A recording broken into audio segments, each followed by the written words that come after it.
नमस्कार साथियों, आप सबको स्वागत है आज की कहानी में। आज की कहानी में भगवान गौतम बुद्ध से सीखेंगे ज़रूरत से ज़्यादा अच्छा होना कितनी गलत है।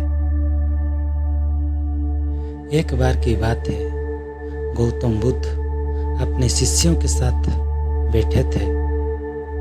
उसी समय राजा अजातशत्रु वहाँ पहुँचे और बुद्ध से कहने लगे, हे बुद्ध, जब से मैं आपका शिष्य बना हर कोई मेरा शोषण कर रहा है।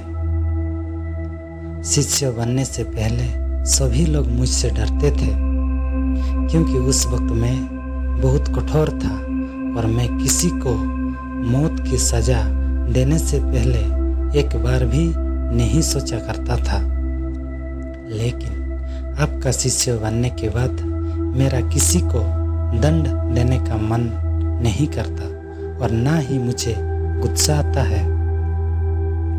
मैं शांत हो गया हूँ और सभी को दया भावना से देखता हूँ। लेकिन कुछ लोग मेरे इस बदलाव का अनुचित लाभ उठा रहे हैं और इसमें मेरे राज्य के लोगों को भी एक तरह के खतरे में डाल दिया है। आप मुझे बताएं कि मुझे आप क्या करना चाहिए।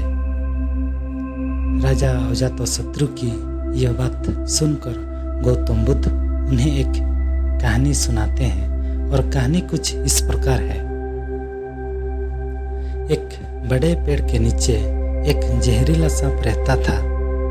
पेड़ एक गांव के पास में एक कोने में हुआ करता था। वहाँ अक्सर सुबह शाम लोग बैठक लगाते थे और खूब बातें करते थे। लेकिन जब से उस पेड़ के पास उस सांप को देखा गया, तब से लोगों ने वहां जाना बंद कर दिया। लेकिन कुछ लोग तो जानबूझकर वहां सांप को देखने आया करते हैं और उससे छेड़ा करते। अब उस सांप को जब खतरा महसूस हुआ तो उसमें खुद के बचाव के लिए लोगों पर हमला करना शुरू कर दिया। वो सांप अब अपने क्षेत्र में लोगों का आना भी बर्दाश्त नहीं करता था। गांव के कई लोगों की जान जानने लगी। इस तरह पेड़ के आसपास जब भी कोई हलचल होती तो सांप वहां आ जाता और हमला कर देता। दहशत अब पूरे गांव में हो गई। अब लोगों ने बिल्कुल ही उस पेड़ के पास जाना बंद कर दिया।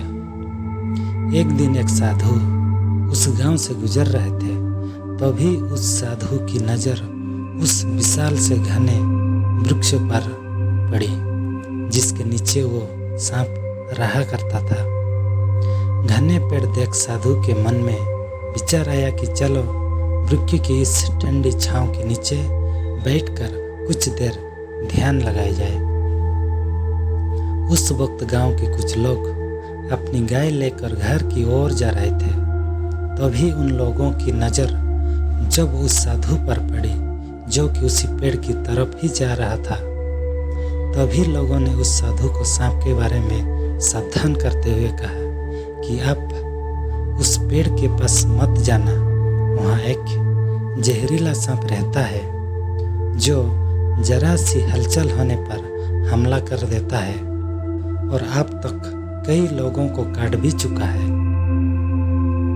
लोगों की यह बात सुनकर साधु मुस्कुराए और उस पेड़ की तरफ चल पड़े। जगह को थोड़ा साफ करके जैसे ही साधु ध्यान करने के लिए बैठे, तभी सांप हलचल सुनकर साधु के सामने आ पहुंचता है और पुकारने लगता है। पुकार की आवाज सुनकर साधु की आंख खुलती है और वो सांप को देखने लगते हैं। वो सांप की आंखों में देखते हुए एक मंत्र बोलते हैं और मुंह से फूंक मारते हैं। तभी चमत्कारी रूप से वो सांप साधु से बात करने लगा। अब दोनों एक दूसरे की भाषा को समझ सकते थे। सांप साधु से कहता है, हे मनुष्य, क्या तुम मुझसे नहीं डरते? तुम नहीं जानते यह मेरा क्षेत्र है और यहाँ आने की किसी की हिम्मत नहीं है। साधु ने करुणा से कहा कि हे मित्र, इसमें डरने की क्या बात है। मैं किसी चीज़ से नहीं डरता, क्योंकि जब मैं जीने लोभ ही नहीं रखता तो मृत्यु से क्या डर। सांप साधु की यह बात सुनकर चौंक गया, क्योंकि सांप की इससे पहले ऐसे लोगों से मुलाकात हुई थी जो उसको मारना चाहते थे या उसके डर से भाग जाते थे, लेकिन वो ऐसे व्यक्ति से कभी नहीं मिला था जो उससे नहीं डरता।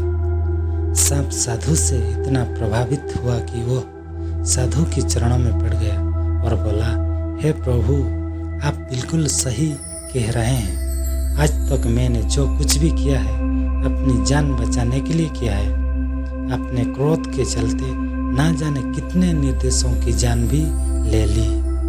इसके बाद साधु सांप बहुत सी बातें समझाकर वहाँ से चला गया। साधु की बात से प्रभावित होकर सांप ने निश्चित किया कि आज से वो किसी को भी नहीं काटेगा।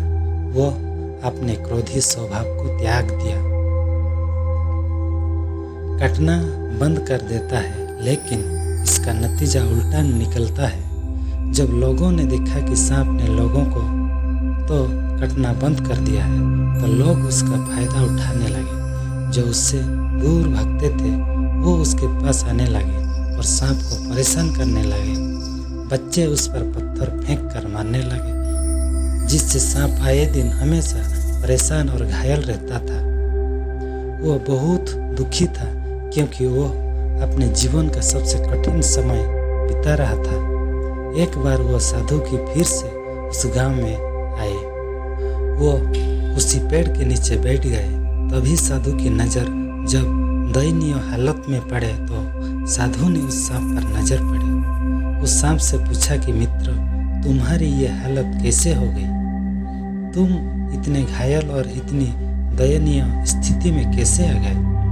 सांप ने कहा, जब से आपने मुझे अपने हिंसक स्वभाव को छोड़ने के लिए कहा, तब से मैंने निश्चय किया कि अब मैं किसी पर हमला नहीं करूँगा। मैंने क्रोध करना छोड़ दिया और शांति को अपना लिया, जिसका नतीजा ये हुआ कि लोग मुझे परेशान करने लगे, दुर्व्यवहार करने लगे। कोई पत्थर से मरता है तो कोई डंडे से पीट कर चला जाता है। सांप की बात सुनकर साधु ने कहा, मित्र, मैंने तुमसे कहा था कि बेवजह दूसरों को मत काटो, लेकिन मैंने तुम्हें तुम्हारी आत्मरक्षा के लिए हमला करने से नहीं रोका। कहानी सुनने के बाद बुद्ध ने राजा से कहा, हे राजन, तुमने भी मेरी बात गलत तरीके से अपनाया। मैंने आपसे अपने कर्तव्य को छोड़ने के लिए कहा था, किंतु आप अपने कर्तव्य से भी विमुख हो गए। आप एक राजा है, अतः पूर्ण रूप से साधु की तरह व्यवहार करना आपको खतरे में डाल सकता है। तुम्हें सिर्फ अंदर से साधु की तरह रहना था और बाहर से राजा की तरह, ताकि जरूरत पड़ने पर खुद की, प्रजा की और राज्य की रक्षा कर सको। इसीलिए कभी किसी को अपना फायदा मत उठाने दो। लोगों को उनकी मर्यादा में रखने के लिए खुद को परिस्थिति के अनुसार बदलना सीखो, अन्यथा आपका हाल भी उस राजा व सांप की तरह हो जाएगा।